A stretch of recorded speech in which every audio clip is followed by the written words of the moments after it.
We wanted to welcome in Yuriy, an advisor to the Ukrainian defense minister.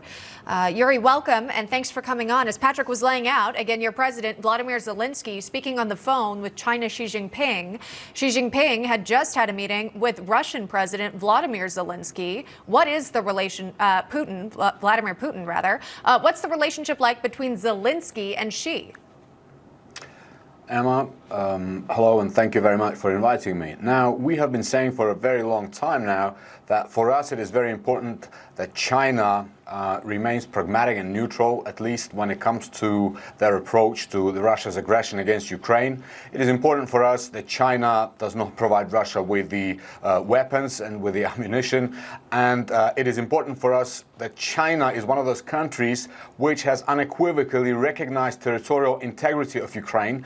And most recently, the Chinese top officials have said it very clearly that China does not recognize the annexations that have been illegally conducted by Russia, neither of Crimea or of all the other parts of Ukraine in the east of our country as well as in the south. Mr. Sack, are you encouraged by the phone call with the Chinese president and President Zelensky? Well, of course, we are not a nation of warmongers, and of course, I don't think there is anyone on this planet who wants to end this war more than us. And any move towards ending this war is, of course, encouraging. But I'll tell you, Sean, what is more encouraging for us. When we hear the news of more weapons and military assistance to Ukraine, that is what's more encouraging. 8 million Ukrainians have been forced to flee and find refuge abroad. 5 million more are displaced in Ukraine. And look, you know, we are all human beings. And I personally, I have 2 children. My daughter is 7 and my son is 10. So they are not asking these days when the new Pixar animated cartoon will be released. They are asking when the United States of America will send us more weapons so that we can end the war sooner. So this is where we are at the moment, you know, so that you understand. The territory in Ukraine that has been heavily mined during these last 14 months is bigger than the territory of the state of New York. So, and this will take at least 30 years to demine. So while we are encouraged by these diplomatic efforts, of course, the main concern for us is defeating the enemy on the battlefield. And for this, as you know by now, we need military support. And right now, we need F16s, fighter jets. Because look, Russians are launching gliding bombs at Ukraine without actually entering the Ukrainian airspace. Every day, they're decimating our cities. They're killing our civilian peoples. Just last night, they've launched an air raid bombing attack, and they've killed another 2 civilians in a peaceful city of Kupiansk in Kharkiv region. So for us, we need to improve our air defense systems, and to improve our air defense systems, we need F-16s. So the training of our pilots needs to begin very soon. I mean, it should have actually begun a long time ago, but we are confident that there is nothing there to stop our allies to provide us with F-16s, because there are more than 4,000 of them around the world, and we just need 40 to 50. You know, Yuriy, when you're describing your children's situation and what they're going through, it's just so heartbreaking because, of course, you know, children should be growing up and they should be focusing on their schoolwork and having fun with their classmates. And clearly there's a different focus for those children in Ukraine. I wanted to ask you, though, about the morale of the Ukrainian fighters. You talk about the loss of life, the loss of the destruction of communities and buildings and homes in the area. What's your read on morale?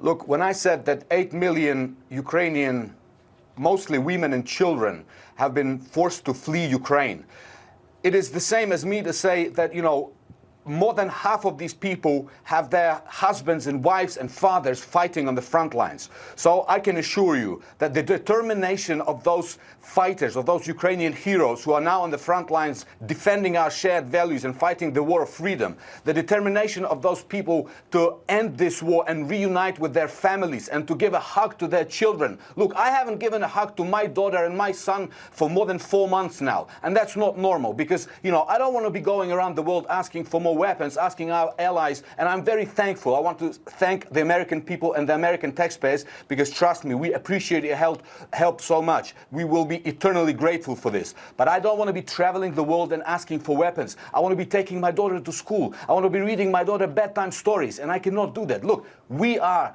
just like you guys. Trust me, everything changed in our life overnight. Overnight, we became not a nation, we became an army. Like everybody in Ukraine now is somehow related to achieving victory. The sooner, the better.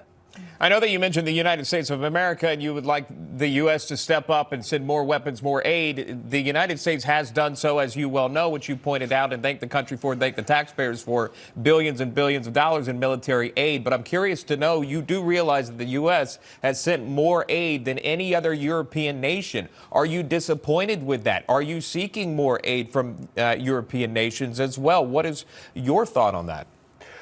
We are talking to European counterparties and our allies and pretty much every member of the coalition of free nations on a daily basis.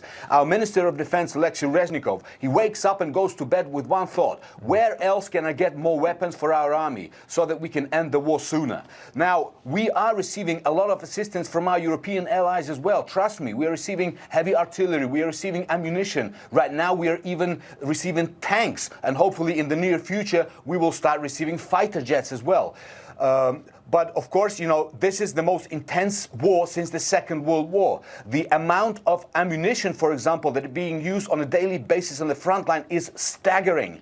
You know, and this is why the enemy is taking staggering losses. Look, we have said it so many times before. Russia is a paper tiger. They are unable to gain control even over a small city like Bakhmut. Bakhmut has become a black hole for Russians. On a daily basis, they're losing up to 500 soldiers killed in action and wounded there, right? And we are, of course, preparing for our counteroffensive, which means we need more weapons, because counteroffensives presuppose the very heavy use of artillery, ammunition, tanks, armored vehicles, fighter jets. Yeah. So we need all that help from our European allies, from the United States of America, from everybody. You know, we even speak to countries like New Zealand. Australia has been a great helper. The coalition of free nations is very large because everybody understands what is at risk. This is a war between good and evil, between freedom and tyranny. This is not a war for Ukraine's territory or even for the future of Ukraine's children and families. This is a war for our shared values. This is why we stand united, and this is why we are grateful to our partners for the support that we receive. That is the Ukrainian defense, an advisor to the Ukrainian Defense Minister, Yuriy Sak, joining us live here on National Report. Mr. Sak, thank you so much for coming on. We do appreciate that. Thank you. Thank you.